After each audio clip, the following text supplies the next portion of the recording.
Jésus a existé avant la création, avant la fondation du monde. Mais l'une des choses que j'aime, c'est que Jésus a été réellement un Dieu visible sur terre que les hommes ont vu en chair et en os, qui est réellement l'image du Dieu invisible. Voilà pourquoi il dit « Je suis le chemin, la vérité et la vie.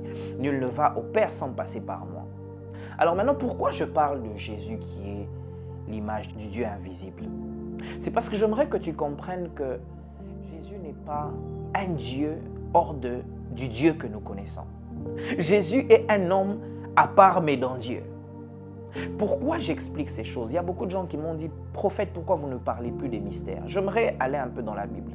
Est-ce que vous savez que Jésus, Dieu le Fils et Dieu le Père ne pouvaient pas cohabiter ensemble sur terre? C'est comme ça que l'ancienne alliance nous révèle que c'est Dieu le Père qui marchait, mais Jésus pouvait apparaître sous forme des gens comme Jacob. Jésus pouvait apparaître sous forme des gens comme Melchisédek. Mais lorsque le Fils vient, on ne parle plus du Père. Le Fils commence à dire « Celui qui m'a vu a vu le Père ».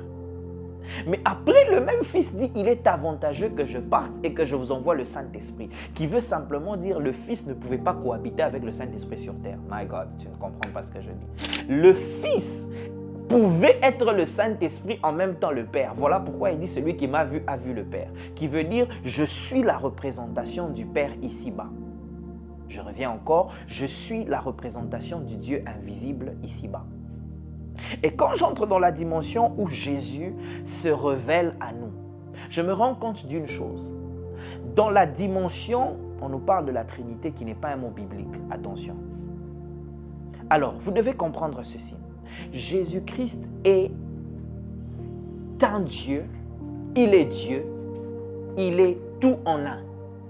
Mais maintenant, quand on entre dans la dimension du Christ, sa mission principale n'était pas seulement de nous sauver, mais c'est aussi d'intercéder auprès du Père en notre faveur. C'est comme ça que j'aimerais te dire et t'encourager. Le jour où tu es tombé, le jour où tu as abandonné le Christ, le jour où tu as senti que tu es dans un trou, le jour où tu t'es retrouvé perdu, tu as le droit de crier Jésus. Que personne ne t'arrache cette bénédiction. Même quand la nuit tu te sens attaqué, oppressé, lorsque tu cries Jésus, laisse-moi te promettre une chose, il vient à ton secours. Et j'aimerais dire à quelqu'un, juste t'encourager, aie confiance en Dieu. Dieu ne va jamais t'abandonner. La Bible déclare, je ne te délaisserai point, je ne t'abandonnerai point. Tu as un Jésus qui est à la droite du Père en train d'intercéder. Mais la deuxième bonne nouvelle, c'est que maintenant il a dit, je ne te laisserai pas seul. Le Saint-Esprit te conduit dans la vérité. Si un pasteur ne peut pas te dire la vérité, c'est quoi? Ne te fâche pas. Jésus, le Saint-Esprit est là. Si un pasteur te ment, te trompe, ne te fâche pas, ne te fatigue pas, ne pleure pas. Le Saint-Esprit est là pour te montrer ce qui est bien. C'est comme ça que j'aimerais que tu marches avec assurance que tu n'es pas seul. Tu as deux dimensions de Dieu à côté de toi. Tu as la dimension du Fils qui intercède. Tu as la dimension du Saint-Esprit qui joue le rôle du map. Est-ce que tu sais que le Saint-Esprit, c'est un map qui marche sans connexion? Non, tu n'as pas compris. Quelqu'un te dira, tu t'es déconnecté de Dieu. Mais Dieu, est-ce qu'il s'est déconnecté de toi? L'enfant prodigue s'était déconnecté de son père, mais son père ne l'avait jamais oublié parce que son cœur était connecté à lui. Lorsque le cœur d'un père est connecté à un fils, quelles que soient les actions du fils, le cœur du père a une dimension d'intercession qui ramène toujours le fils à la maison. C'est comme ça que tu vas toujours te retrouver à la maison. Et tu diras à Dieu, Seigneur, quoi qu'il arrive, je suis avec toi. Quoi qu'il arrive, je ne perds pas espoir. Je te fais confiance. Je ne sais pas dans quel péché tu es tombé. Je ne sais pas quel est le péché qui joue le rôle d'une prison. Laisse-moi te dire, pendant que tu es en train de pécher, il y a un intercesseur qui est à la droite du Père qui intercède. Mais il y a aussi un esprit, l'Esprit de Dieu, qui te montre par où sortir. La sortie, c'est Jésus. Ta bénédiction, c'est le Christ.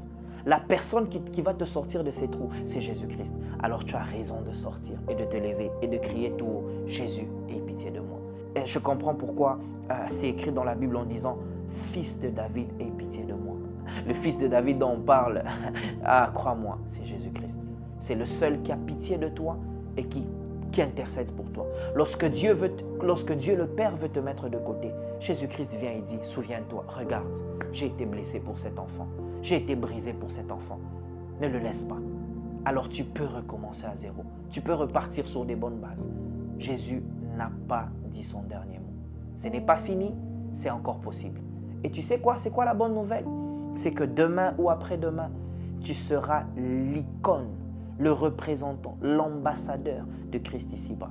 Parce que tu vas porter le nom de Christ dans des grandes dimensions. Toi qui me suis, je crois que Dieu te fera du bien. Toi qui m'écoutes, je crois que tu iras d'une gloire à une autre, d'une dimension à une autre. Le Saint-Esprit avec toi, le Christ est ton intercesseur et le Père is a provider. Le Père pourvoit, le Fils intercède et le Saint-Esprit joue le rôle du MAP. Que Dieu te bénisse. Avec le MAP, tu ne vas pas te perdre. Quelle que soit la connexion qui ne passe pas, tu ne vas pas te perdre. Que Dieu te bénisse. Amen.